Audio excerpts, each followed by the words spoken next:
All right, hi, welcome. Today we've got Sean Loyd, head coach of West Virginia State. Appreciate you spending some time with us. Difficult days right now, but thanks for taking some time to talk with us. Sure, Marty. Thanks for having me.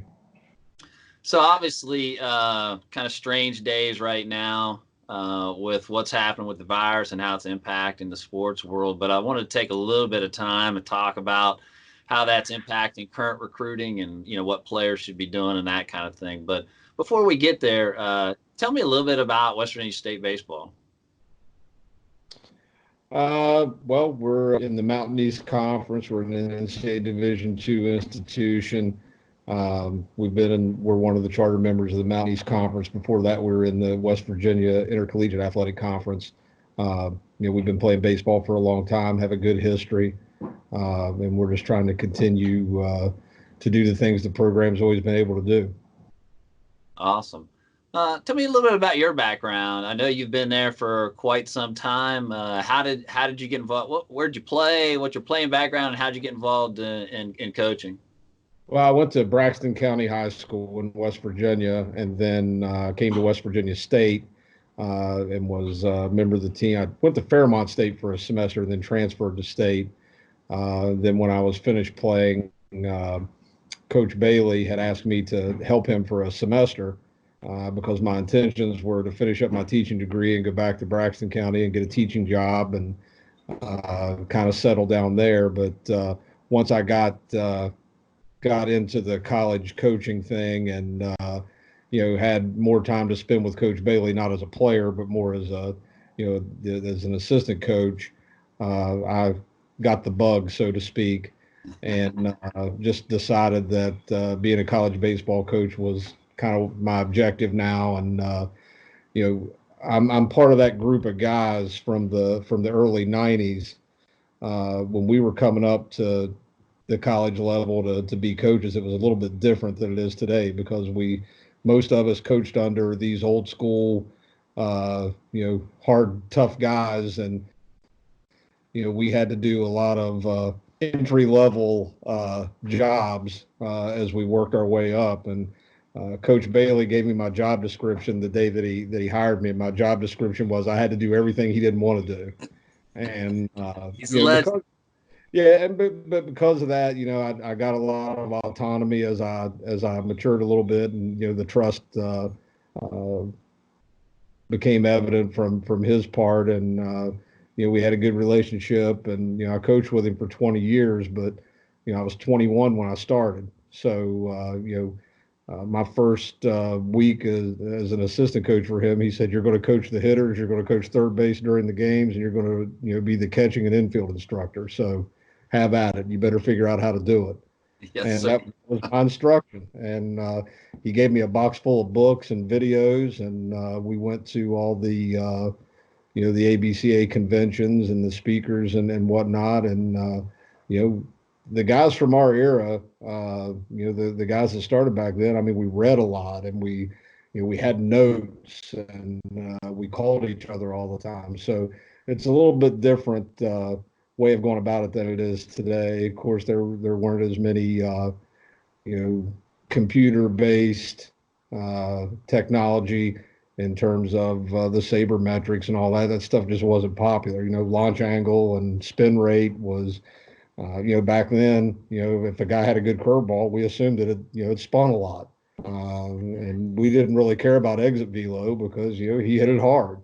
And, a lot of it was the eye test. And, I think those aspects of the game are still valuable. I think that the other parts, the new parts of the game are valuable as well. But we can't discard some of that old school stuff. And that's Coach Bailey was definitely an old school style coach. And I feel very very fortunate that I was able to coach under him and with him, and we won a lot of games and went to the World Series a couple times, and just a great experience. At West Virginia State, just been really, really good to me. This is the only place I've worked since I've been an adult. I've uh, never been treated poorly. Everybody on the campus, inside athletics and out, worked for some great presidents. I spent 8 years as the athletic director at the university, and I've just worked with and for some really, really great people. So West Virginia State's been really, really good to me over the years. So talk to me. How did things kind of roll out? Where were you guys at? Were you guys on the road, or when you first kind of heard something was happening with the season, and then how did you hear about it, and how did you translate that to the guys? Our current athletic director kept me updated, at first weekly, and then it became daily, and then there towards the end it became hourly, as it relates to where he thought we were going to be, moving forward. And then when the NCAA said that they were going to, stop spring sports at that point, then we had just finished practice and had just gotten back into the office and got the word. So, it's a difficult time, but it's times like these where sports, we've got to put sports into perspective. They aren't the most important thing in the world. People being safe and healthy, and being able to get this virus. And I don't speak in the medical vernacular, obviously, but to get this past us to where things can settle down. Sports are always going to be there. We're going to be able to come back and play baseball at some point. But I'm in agreement right now. I don't think it's appropriate for anybody to be playing anything right now. So what's the status? Where are you and the coaches at right now, or access to facilities? What's going on with the coaching staff right now? Not a lot of access to facilities. Obviously, the governor was just on TV, so everything's kind of shut down. We're doing all of our stuff remotely from home. I'm in communication with guys on my staff. We're communicating with recruits, young men that we're still recruiting, but also kids that we signed in the early period. So we're still in communication with those guys, and just trying to use all the tools that we have right now that we're able to use and use them to the best of our abilities, just to make sure that we're staying in contact with everyone. Plus, staying in contact with the guys currently on the team to make sure that they're getting what they need in terms of the educational process, with things moving to online education right now. Just making sure that those guys are doing what they're supposed to be doing academically. So what are you guys actually under? Because normally this is the contact period. What are you guys under right now as far as NCAA rules? It's similar to a dead period. Is that correct?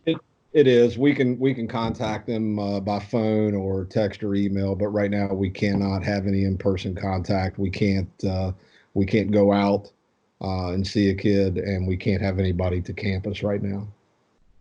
So, as from a kid's perspective, those who are, I guess for any age, as far as the player's standpoint, they're able to still call, email, text, reach out through social media to coaches and things like that.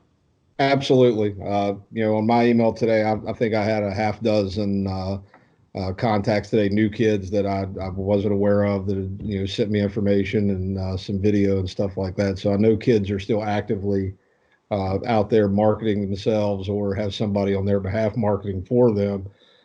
So in that aspect, it's kind of business as usual, and it's not uncommon for any school to get a bunch of emails with videos attached and that sort of thing. So it is helpful, but with no one playing anywhere, no one has the ability to go out and play, or anyone to go out and evaluate them. So this is kind of what we're relegated to at this point. So tell me how important recruiting videos, skills videos, highlight videos, game footage, how important is that right now in this period where you can't go out and see guys? It's huge if it's someone you don't know, because basically for me, if I get an email from someone that has attached a video and given me their academic history, and what their continuing education, what they want to do in terms of a major at the university level, and we look at their video, we like their video, or they have some attribute that we like. Typically, what I'll do is kind of check out where they're at. If I know anyone that coaches, or someone that's a trusted person that goes and watches a lot of baseball games, or scouts that I think may know who this young man is, I'll reach out to those folks to see what they can tell me about the person. And, then I kind of take that and put it with what I think based on the video. And then that's how we ascertain if we're going to move forward or not with recruiting that person. So if I'm a player, I'm a freshman through senior even now. Um, and I want to reach out to West Virginia State. What's the best avenue? You want to email, a phone call, Yeah. text? What's the best way? Any of the three, any of the three. And, it's coaches nowadays, it used to be in the early days of cell phones, no one wanted their number out to people that they weren't sure about. We give our number out to anybody and everybody because I want folks to reach out to us. I want people to be interested in West Virginia State University and West Virginia State University baseball. So, we'll follow up on anybody that sends us, any kind of information, regardless of how they send it. We'll always follow up to try to see if it's somebody that we would be interested in. So what kind of advice do you have for, let's say there's some 2020 guys who are counting on this senior season to come through? What advice? What should those guys be? What should those guys be doing right now? Good question. Well, I've always maintained that if you can play, if you have skills, whether it be one tool or two tools, typically at the Division II level, we're not going to get a 5-tool guy. But if you have some type of skill, coaches will find you somehow. For the guys that have not signed yet or are not being actively recruited by anyone right now, those are the guys that I worry about just in terms of them being able to find a good opportunity for themselves. So, sending stuff out to coaches at this point would be a really, really good avenue for them, particularly if they can get any kind of video to where they can send it out to where they can make some coaches aware of who they are and what they can do. It's unfortunate for those guys that, haven't signed or aren't actively on someone's recruiting board. It's probably a little bit stressful for those guys, and we feel for you. But luckily, particularly in our area now, in a lot of heavily populated areas, there's more players than there are schools for them to go to. In our area, I think it's a little bit different, particularly with the Division II level. We don't have a lot of roster limitations unless universities put those on the coaches themselves and impose it themselves. So there could be some opportunity, but we don't know what this thing's going to look like. In 2 months. In 2 months, if we have this eradicated and they're able to start playing some travel tournaments or American Legion or those types of things, then if they get the word out to coaches, and then we have the ability in a couple months to start having baseball games be played somewhere, then coaches are going to have them on their list and are going to go out and try to see them. Because from our standpoint, just like the kids are stressed a little bit because they're not getting attention yet. We're stressed a little bit because coaches always like to find those guys that maybe have one tool, they have one thing that they can do well, but it could bring some value to your program. So getting those guys midsummer and late summer is not uncommon. It's not uncommon for us, and we found some really good players.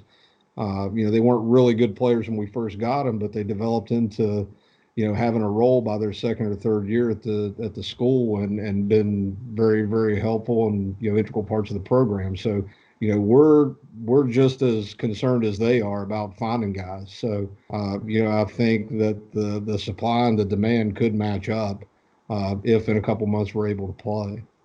What about junior colleges? You guys do much junior college recruiting? And with those sophomores not being able to play that second year, what kind of impact do you see there? We do. We spend a lot of time with junior colleges, particularly Potomac State. Doug Little and I are friends, and they have a great program, and he's one of the guys that's always going to give you a really, really good, honest evaluation of his kids.